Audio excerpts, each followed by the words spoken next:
ডাঙৰীয়া আহিছে আতৰি দিয়ক কাটাই দিয়ক পখিৰাজ ঘোঁৰা খট খট খটকে দৌৰা আজি আমি কথা পাতিম বগা ঘোঁৰাৰ কলা অধ্যায়ৰ বিষয়ে মমিন আলীয়ে ঘোঁৰা দুটাক বুট খাব দিয়া নাছিল সেইবাবে ঘোঁৰা দুটাই পলা আহিল মই কোৱা নাই ঘোঁৰাই নিজে কৈছে মালিকটো মমিন আলী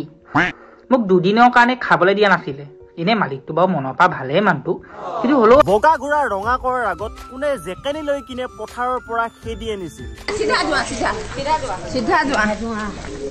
ভিডিঅ'টোত দেখা পোৱা মতে ডাঙৰীয়াক পথাৰৰ পৰা উদ্ধাৰ কৰি অনা হৈছে টকা পইচাৰ বাবে মানে টকা পইচাৰ কাৰণে বগা ঘোঁৰা দুটা ৰঙা কৰা হ'ল নে আন কিবা ডাঙৰীয়া আহিছে আতৰি দিয়ক কাটাই দিয়ক এইটো ভিডিঅ'ত দেখা পোৱা গ'ল যে মমিন আলীৰ সৰু পুতেকে ডাঙৰীয়াৰ পিঠিত উঠি মানে ডাঙৰীয়াক ৰেচৰ কাৰণে তৈয়াৰী কৰি আছে আপুনি চাই আছে মৰম নাই কৰিলে ঘোঁৰা কি আমাক তাৰ ওচৰত আহিব দিলে হয় খুৰীয়ে মিছা কৈছে মানে ঘোঁৰা কেইটাক বুট খাব নিদিয়ে ভালদৰে ঘাঁহো খাব নিদিয়ে সেইকাৰণে ঘোঁৰা দুটাই পলাইছে ঘোঁৰাই নিজে কৈছে অলপ আগত আপোনালোকে দেখা পাইছে বাইদেউ এটা কাম কৰিবা মানে খুৰী এই চাপৰ বস্তা এটা কিনি আনিব নহলে আকৌ পলাব মোৰ নাম মমিন আলী মোৰ ঘোঁৰা আছিলে বগা সিহঁতে পূজা পাঠ কৰি ৰঙা কৰি দিছে যদি তুমি বেলেগ এটা চাইডেৰে চোৱা মানে মমিন আলী যে কৈছে মোৰ বগা ঘোঁৰা ৰঙা কৰি দিছে ডাইলগটো ধুনীয়া মাৰিছে কিন্তু যদি মমিন আলীয়ে কৈ দিয়ে যে মোৰ ঘোঁৰা দুটা চুৰ কৰি আনিছে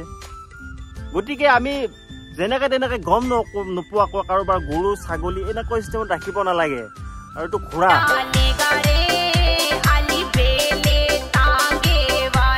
আৰু সেই আগৰ দিনবোৰ নাই মানে অন্ধবিশ্বাস কুসংস্কাৰ এইবোৰ যে আজিকালি মানুহে মানিব এইবিলাক দিন গুচি গ'ল আৰু মই এটা কথা বুজি নাপালো যে পথাৰৰ পৰা ঘোঁৰা কেইটা কোনে খেদি লৈ আহিলে সেই ৰাতি মানে প্ৰথমতে কোনে গম পালে যে এই দুটা ডাঙৰীয়া হয় মানে বগা ঘোঁৰা দুটা ডাঙৰীয়া হয় বুলি কেনেকে গম পালে মানুহ গৈ এতিয়া চন্দ্ৰ পালেগৈ এতিয়াও আমি সেই অন্ধবিশ্বাসৰ বলি হৈ আছো বহুত ঠাইত মানে বস্তুটো কেনেকুৱা আগতে এটা বস্তু আছিল যে ডাইনী বুলি কিনে কিছুমান মানুহক হত্যা কৰা হৈছিল ঠিক এনেকুৱা চিষ্টেমৰে মানে অন্ধবিশ্বাসত যদি তুমি থাকা তেতিয়াহ'লে তুমি কাৰোবাৰ বেমাৰ হৈছে কোনোবা সপোনত দেখে এনেকুৱা চিষ্টেমৰ বস্তুবিলাক আগতে চলিছিল যে এইজন ডাইনী ভিতৰত সোমাই গৈছে এইজনক মাৰি পেলোৱা হয় এনেকুৱা চিষ্টেমৰ বহুতো আগতে কেছ দেখা গৈছে আপোনালোকে নিশ্চয় শুনিছে যে ডাইনী বুলি বহুত মানুহক মাৰি পেলাইছে এইটো সচৰাচৰ ভিতৰৰ ফালে গাঁৱৰ এনেকুৱা চিষ্টেমৰ বস্তুবিলাক ঘটে বহুতো ভিতৰুৱা অঞ্চলত মানে আই লম্বা বুলি এনেকুৱা চিষ্টেমৰ বস্তুবিলাক বনাই কিনে টকা পইচা মানে সৰকোৱা এনেকুৱা চিষ্টেমৰ বস্তু এটা বহুত আগৰ পৰা আছে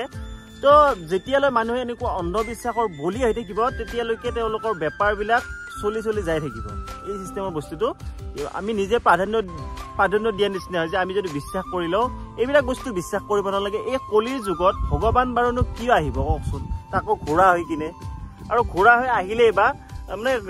ভগৱানে খেৰ খাই থাকিব নেকি ভাবি চাওকচোন ভগৱানৰ তোমাৰ এক্সট্ৰা পাৱাৰ আছে ন খেৰ খাই কিয় থাকিব ভাবি চাওক কথাবিলাক তো ভগৱানে ঘোঁৰা হৈ কেতিয়াও নাহে বা আহিলেও বা কিন্তু কলিৰ যুগততো নাহে যিসকলে এনেকুৱা ধং ৰচে ধৰ্মৰ নামত তেওঁলোক একেবাৰে গৰিহণাৰ যোগ্য মানে এতিয়া মানুহে হাঁহিছে যে ভগৱানৰো মানে মালিক ওলাল মমিন আলী এনেকুৱা চিষ্টেমৰ বস্তুবিলাক লৈ কিনে কৰি দিছে ৰঙা সিহঁতে ৰং চং কৰি পূজা পাঠ কৰি মোৰ চব ৰং বগা আছিলে দুটা ঘোঁৰাই মোৰ ৰঙা কৰি দিছে মোৰ ঘোঁৰাটো পালো মই লৈ আহিলো এক্টিং লেভেলটো তুমি চাবা যে ডাঙৰীয়া আহিছে আঁতৰি দিয়ক বা এজনে জিভা উলিয়াই আছে মানে শ্বাহৰুখ খানে নোৱাৰে যে এনেকুৱা চিষ্টেমৰ এক্টিং কৰিবৰ কাৰণে তেওঁলোকে এইটো কৰিছে কিন্তু কিহৰ কাৰণে কৰিলে তেওঁলোকে জানে যে